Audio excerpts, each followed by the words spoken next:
বাংলাদেশে পদ্মা সেতু নির্মাণ কাজে ৮০,০০০ লোক শ্রমিক কাজ করছে জাপানে। বাংলাদেশের মেট্রো রেল নির্মাণ কাজের দায়িত্বে আছিল জাপানে। বাংলাদেশে এলিভেটেড রাস্তার দায়িত্বে আছিল জাপান।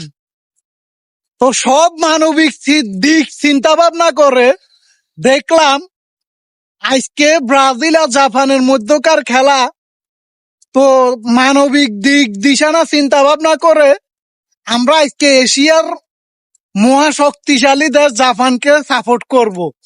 আজকে জাপান ব্রাজিলের সাথে জয়লাভ করবে ইনশাআল্লাহ, মন্ত্র মাইরা দিলাম।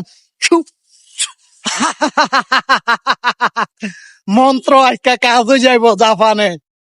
আমরা আজকে জাপানকে সাপোর্ট দিব, জাপান জিতবে ইনশাআল্লাহ।